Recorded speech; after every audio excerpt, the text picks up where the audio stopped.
आप ये ओम शांति शांति शांति। आज के यज्ञ के ब्रह्मा आदरणीय आचार्य जनपद बरेली के गौरव युवा उपदेशक आदरणीय जितेंद्र देव जी आर्य, इस आर्य समाज के श्रद्धेय प्रधान जी, मंत्री जी, कोषाध्यक्ष महोदय, समस्त पदाधिकारीगण, हमारे स्थानीय आर्य समाज बिहारीपुर के श्रद्धेय पुरोहित जी, उनका समस्त परिवार, इस सभा प्रांगण में बैठे हुए समस्त आर्य नर नारी, संन्यास आश्रम के प्रतीक पूज्यपाद स्वामी जी महाराज, धर्म प्रेमी सज्जनों, मातृशक्ति।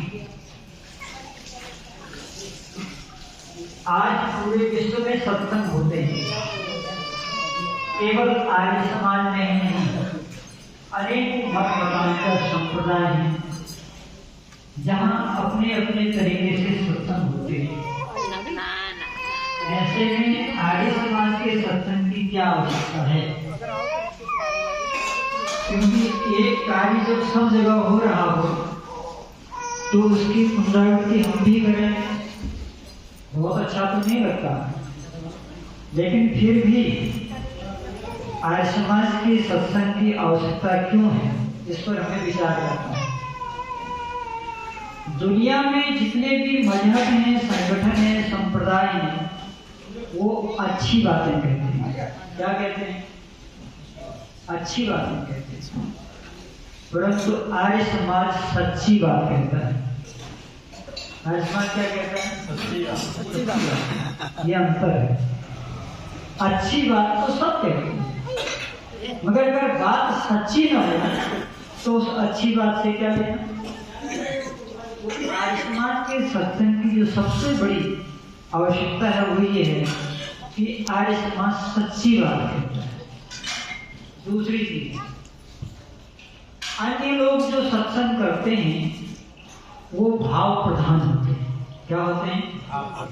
वहाँ मनुष्य की भावनाओं के साथ खेला जाता है। चाहे वो भागवत की कथा हो, वाल्मीकि रामायण की कथा हो, वहाँ भावनाओं के साथ खिलवाड़ होता है। वहाँ श्रोताओं को भाव में डुबा दिया जाता है और श्रोता मदमस्त होकर सुनते हैं, कहते हैं वाह, इससे बढ़िया तो कहीं नहीं। लेकिन आर्य समाज का सत्संग सैद्धांतिक होता है। क्या होता है?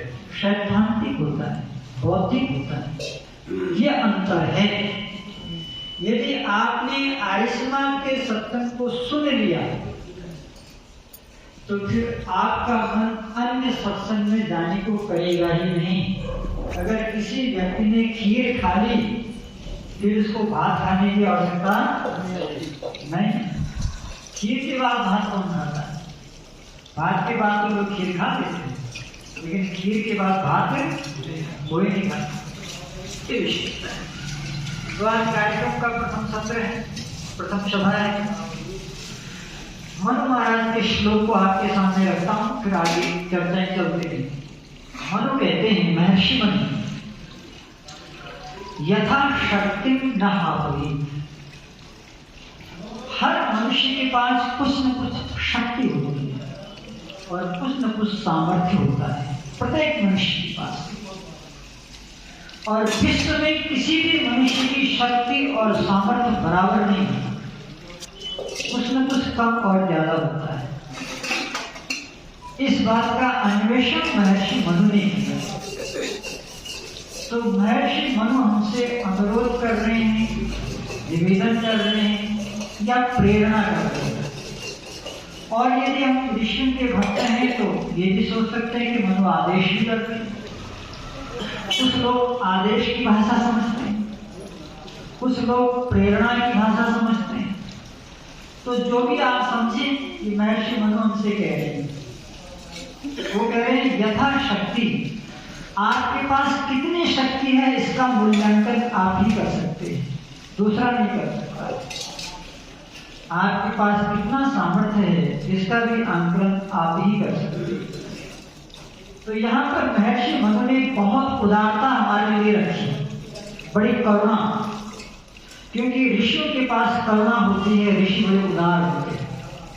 और आज समाज में दो ही तरह की बातें होती हैं, या वेद की बातें या ऋषियों की बातें, तीसरी कोई चर्चा नहीं होती।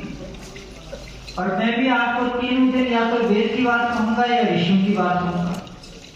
अगर आपको मनुष्यों की बात सुननी है तो फिर कहीं भी चले जाइए, लेकिन यदि ऋषियों की बात और वेद की बात आपको सुननी है तो आर्य समाज के अलावा दुनिया में कोई प्लेटफॉर्म नहीं है। तो महर्षि मनु ने हमसे कहा है कि जितनी तुम्हारी शक्ति है, जितनी तुम्हारी सामर्थ्य है, इस शक्ति और सामर्थ्य में तुम्हें 5 काम मरते समय तक नहीं छोड़ने। क्या कहा? जब तक शरीर में प्राण है, जब तक दम में खम है। क्या कहा? जब तक दम में खम है। ये दोनों शब्द संस्कृत के हैं, दम भी और खम। जब तक दम में खम है, और आपने देखा होगा अनपढ़ से अनपढ़ व्यक्ति भी दम में खम बोला करता है। इसका मतलब क्या हुआ? एक समय इस विश्व में सभी लोग संस्कृत ही बोलते थे।